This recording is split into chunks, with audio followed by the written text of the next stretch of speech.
Hello bronies, it's me, and I just saw the early screening of My Little Pony Equestria Girls Legend of Everfree. Now when it comes to the Equestria Girls movies, I think they're like the Star Trek of the My Little Pony universe, where the odd-numbered ones are okay, whereas the even-numbered ones are good.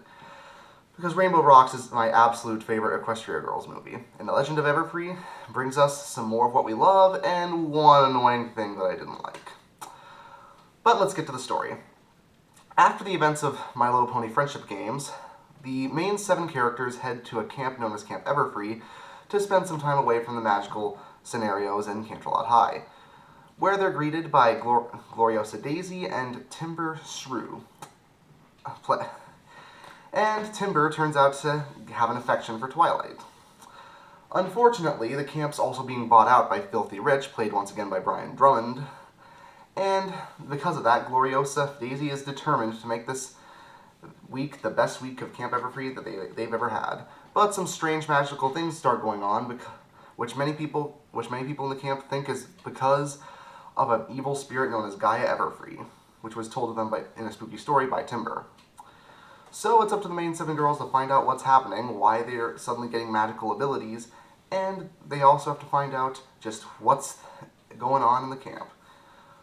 While simultaneously, Twilight has to fight her inner demons as Midnight Sparkle still lingers in her mind, and she's worried that she could take over if she uses too much magic.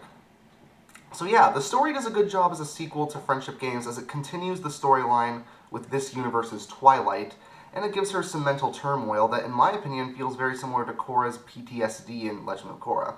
And if you know me, you know anything that reminds me of Korra is a good thing in my book. Not only that, but the new characters, Gloriosa, Daisy, and Timber, are actually very well handled. Gloriosa's very cheery, very kind, and very energetic, and her constant use of the catchphrase, "I got this," is probably going to be used many times by the Brony fandom. Also, Timber is probably one of the few male characters that introduced to My Little Pony that's portrayed well, because Flash Sentry's given a couple of cameos in this movie, but in a similar fashion to his roles in Rainbow Rocks and Friendship Games, it's like they just put him in to say, "I'm in the movie," and then that's it. He really doesn't do a lot. To be fair, he has 1 or 2 interesting conversations with Sunset Shimmer, but he doesn't have much to do with the plot. Timber, on the other hand, actually makes for a very likable love interest, as I totally buy the relationship with him and Twilight way more than the relationship Twilight had with Flash in the first movie, simply because they added more time to give development to it.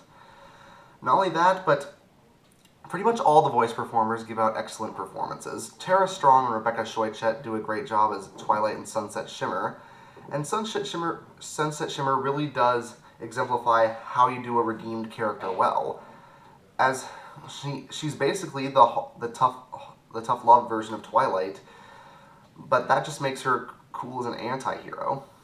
But though more of a hero than an anti-hero in this case, because she's mellowed out quite a bit. So another thing that I really loved in this movie was the animation. The animation really took an uptick from the other movies, as we get a lot of great song sequences, a lot of cool environments with the Camp Everfree. It's nice to be away from the Canterlot High setting for once. And there's even a couple of new locations thrown in that weren't seen in the trailers that I really loved. There are a couple of things that I didn't like in this movie, however. The main thing that keeps this movie away from being as good as Rainbow Rocks, if not better, is that one of the characters simply does not work. Basically, the whole conflict starts because Filthy Rich wants to take over Camp Everfree and turn it into a spa resort, and that's basically his whole motivation. Now, I understand that they needed a motivation for the main conflict to begin and for a final battle to commence, as a final battle commences in every single Equestria Girls movie, not to spoil anything, but the problem is it really clashes with his characterization in My Little Pony Season 2, where Filthy Rich was really just seen as a humble businessman who was just trying to raise his daughter well. And he was never really seen as this greedy guy. Even in that brief moment in Season 5 where he looked snooty in Diamond Tiara's musical number. It just clashes a bit too much with his characterization, and it isn't something that I could buy. Maybe if they had spoiled Rich in Filthy Rich's place, I would have bought it a bit more, but with Filthy Rich, he just seems too nice to do that. Also, despite the fact that the ponies get some new transformations and new magical abilities, which leads to some pretty cool costume designs in the finale, coming soon to a toy store near you, they basically seem a bit superficial, and the conflict is handled a bit too quickly. With the new villain, while having an interesting design and a pretty good motivation, she's handled a bit too cleanly and a bit too easily without a lot of consequence at the end. I would have preferred it if she had the upper hand for a tiny bit longer in a similar fashion to the Sirens in Rainbow Rocks, but those are just minor nitpicks. Overall, the story of this film works well, the characters are well handled, and the last thing that I'll mention is the songs are very well done, especially the opening and the ending song. But there are other songs throughout that are catchy, well composed, well sung, and it really shows the full scale of Daniel Ingram's talents, especially Twilight's sympathetic musical number near the middle of the movie. I won't spoil it. So yeah, surprisingly, despite the fact that it looks like we're going to get a new Equestria Girls movie every single year, this one is another one of the good ones. Solid story, great action sequences, great songs, tons of humor, excellent voice acting, and not to mention a teaser for Equestria Girls 5 at the end.